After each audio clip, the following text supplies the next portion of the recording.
नमस्कार दोस्तों, एक बार फिर से स्वागत है आपका राजस्थान दड़कन न्यूज़ में। आपके साथ मैं हूँ विजय महाराणिया।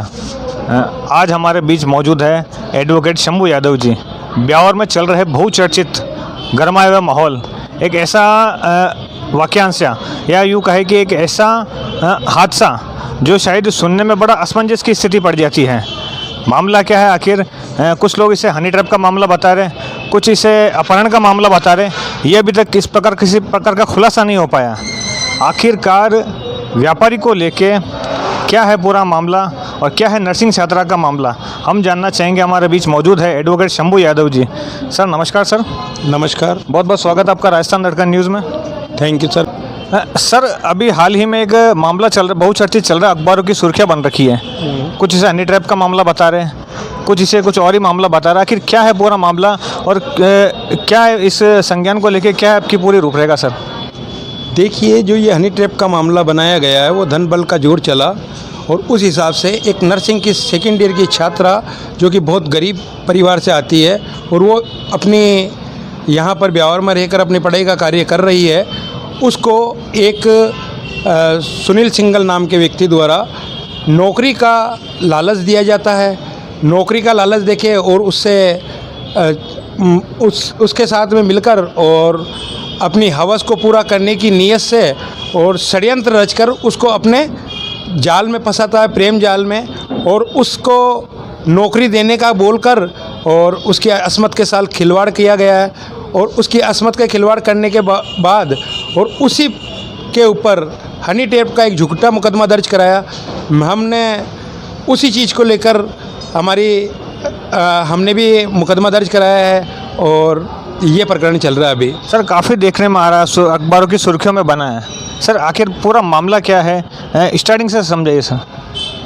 देखिए, 18 तारीख को सुनील सिंगल नाम का व्यक्ति हमारे पीड़िता के घर पर पहुंचता है। पीड़िता के घर पर पहुंचकर उससे मिलने का आग्रह करता है। पीड़िता उसको लोकेशन भेजती है, वो लोकेशन के हिसाब से पीड़िता के घर पे पहुंचता है। पीड़िता के घर पे जाकर उसके द्वारा एक पीड़िता का अश्लील वीडियो बनाया जाता है, उसको प्रलोभन दिया जाता है पैसों का, इस तरह का तेरे को नौकरी दे देंगे, इस तरह का एक घटनाक्रम होता है और उसके द्वारा एक वीडियो बना लिया जाता है। जब इस तरह की हरकत मोहल्ले वालों को पता चलती है तो मोहल्ले वालों द्वारा इस चीज़ का विरोध करने पर और सुनील सिंगल को रंगरेलियाँ मनाते हुए पकड़ लेने पर सुनील सिंगल वहाँ पर अपनी मोटरसाइकिल, अपना मोबाइल छोड़कर वहाँ से भाग जाता है और भागने के दरमियान ही वो गिरता है और उसके हाथ वगैरह के लग जाती है और वो बक के और उसके यह वाला जो मैटर था वो कहीं उजागर नहीं हो जावे, उसको लेकर वो पीड़िता पर दबाव बनाने की नीयत से और पीड़िता द्वारा उसके खिलाफ़ कोई कार्रवाई नहीं कर दी जाए, उसको लेकर उसके द्वारा पीड़िता के खिलाफ़ में एक मुकदमा दर्ज करा दिया जाता है।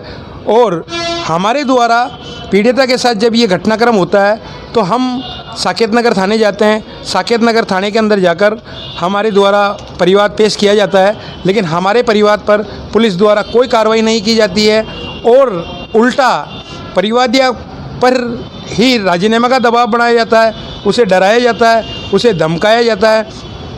और जब हमें प्रशासन की मंशा का पता चला और हमें ये पता चला कि यहाँ पर धन बल का जोर है, यहाँ पर हमारी कोई सुनने वाला नहीं है, तो पीड़िता को हमने संरक्षण दिया और उसके बाद संरक्षण देने के पश्चात पीड़िता को 2 दिन तक हमने हमारा जो एक स्थान था वहाँ पर हमने छुपा के रखा। सुनील सिंगल द्वारा पीड़िता के ऊपर, पीड़िता के पीछे गुंडे लगा दिए गए, पीड़िता के पीछे पुलिस प्रशासन को पटक दिया गया और लेकिन 2 दिन तक पीड़िता उनसे नहीं मिल पाई।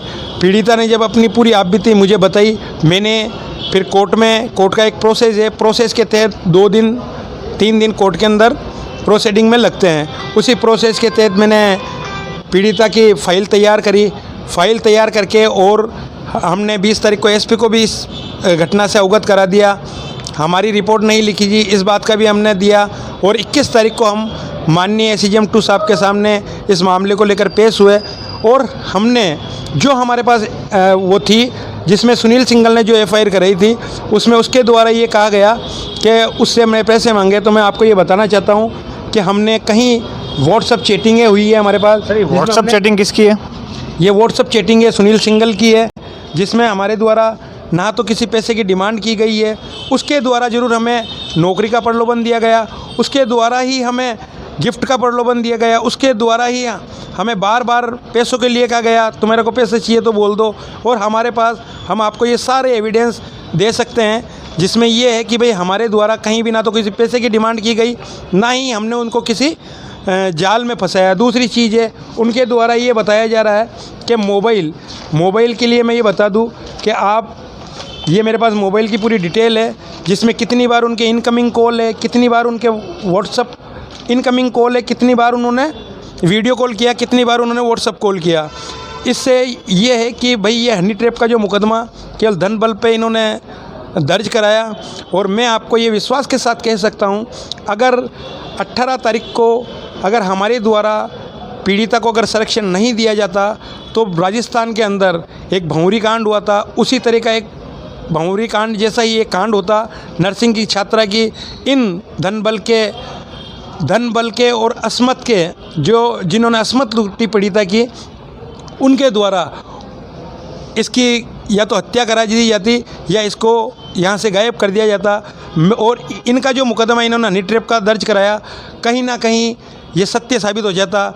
हमारे द्वारा भी मुकदमा दर्ज करा दिया गया, न्यायालय ने हमारे तर्कों से सहमत होकर और कोर्ट ने हमने जो कोर्ट को एविडेंस दी है उससे और सहमत होते हुए कोर्ट ने हमारे लिए भी मुकदमा दर्ज कर लिया।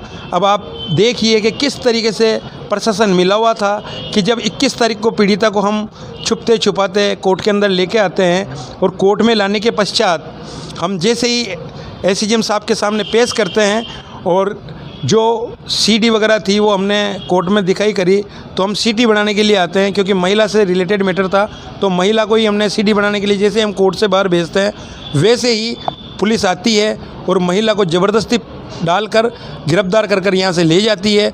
और उसके बाद इस चीज़ का जब हमने एसीजेएम 2 साहब को इस चीज़ का बताया तो एसीजेएम 2 साहब ने भी पुलिस को भी नोटिस दिया है, एसपी को भी नोटिस दिया है कि आपके द्वारा जो ये हरकत की गई है ये, क्योंकि कोर्ट को भी लगा है कि कहीं ना कहीं धनबल चल रहा है, इसीलिए इस गरीब पीड़िता के साथ न्याय नहीं हो पा रहा है। आज आप मानिए 21 तारीख को मुकदमा दर्ज हुआ, 21 तारीख को पीड़िता को गिरफ्तार कर लिया गया, आज हमारा मुकदमा दर्ज हुए 6 दिन हो चुके हैं, उसके बावजूद भी अभी तक जो बलात्कारी है सुनील सिंघल उसके द्वारा अभी तक यहाँ घूमा जा रहा है, और जबकि जो निर्दोष पीड़िता है वो जेल की सलाखों के अंदर है। मेरा तो निवेदन है, हमें न्यायालय पे पूरा विश्वास है, न्यायालय हमारा साथ है, न्यायालय द्वारा जो भी चीज़ है वो की जाएगी और इस चीज़ का जल्दी हमारे द्वारा एक शिष्टमंडल कलेक्टर से मिलेगा, आईजी से मिलेगा, डीआईजी से मिलेगा, और अगर हमें आवश्यकता पड़ती है हम मुख्यमंत्री को भी जल्दी इस चीज़ का से अवगत कराएंगे और दोषी जो भी अधिकारी है, कर्मचारी है, उन पर कठोर से कठोर कार्रवाई कराएंगे और हमारे द्वारा इस पीड़िता को न्याय दिलाया जाएगा। अगर आवश्यकता पड़ती है तो कहीं भी हम धरना प्रदर्शन उसमें भी हम पीछे नहीं हटेंगे। दूसरी चीज़ है, इसकी इतनी गरीब स्थिति है कि हम आपको बता ही नहीं सकते हैं, और ये धन बल के जो जोड़ चल रहा है इसको हम कहीं भी चलने नहीं देंगे और इसको बहुत जल्दी हमें इस चीज़ पे न्याय मिलेगा, ऐसा हमें पूरा विश्वास है। सर, जिस प्रकार से आप बता रहे हो कि धन बल के उपयोग से कहीं ना कहीं पीड़िता की एफआईआर नहीं लिखी गई है, सर अभी ये मामला कहाँ तक पहुँचा है? एफआईआर जस्ट आप जिस प्रकार से आप बता रहे हो कि 21 नवंबर को एफआईआर लिखी है, तो अभी ये मामला कहाँ तक रुक पकड़ रखा है? देखिए 21 तारीख को हमारी एफआईआर दर्ज होने के बावजूद भी एक तो पुलिस द्वारा ज़बरदस्ती पीड़िता को जीप में डालकर और गिरफ्तार कर लेना हनी ट्रैप वाले मैटर में, और हमारे द्वारा 18 तारीख को जाना है तो हमारा मुकदमा दर्ज नहीं करना, कहीं ना कहीं प्रशासन की मिलीभगती उजागर हो रही है इसमें। और आज 6 दिन मुकदमा दर्ज होने के 6 दिन पश्चात भी अगर हमारी एफआईआर पे कार्रवाई नहीं हो रही है तो ये सबको समझ में आ रहा है कि कहीं ना कहीं धन बल का जोर चल रहा है। सर अभी आप क्या चाहेंगे प्रशासन से कि किस प्रकार से न्याय प्रणाली की व्यवस्था हो और किस प्रकार से न्याय मिले? हमारे द्वारा यही है कि भाई हमें तो न्याय मिले, पीड़िता को न्याय मिले, और अगर प्रशासन द्वारा लापरवाही की जा रही है तो हमारे द्वारा सीएम को इस चीज़ का अवगत कराया जाएगा, आईजी को इस चीज़ से अवगत कराया जाएगा, कलेक्टर को इस चीज़ से अवगत कराया जाएगा। और हमें पूरा विश्वास है कि प्रशासन का हमें पूरा सहयोग मिलेगा। और फिर भी नहीं मिलता है तो हमारे द्वारा धरना प्रदर्शन ये सब की चीज़ की जाएगी। और जो दोषी व्यक्ति है उस पर कठोर से कठोर कार्रवाई कराई जाएगी और निर्दोष जो है उसको न्याय दिलाया जाएगा। जय हिंद, जय भारत। बहुत बहुत धन्यवाद हमारे साथ बने रहने के लिए। तो एडवोकेट शंभू यादव जी से बात करने से पता चला कहीं ना कहीं मामला बहुत गरमाया हुआ है। ये तो कानून व कोर्ट द्वारा ही पता चल पाएगा कि न्याय प्रणाली, न्याय किसको मिलता है, किस प्रकार से न्याय मिलता है। संवाददाता विजय मराणे के साथ राजस्थान धड़कन।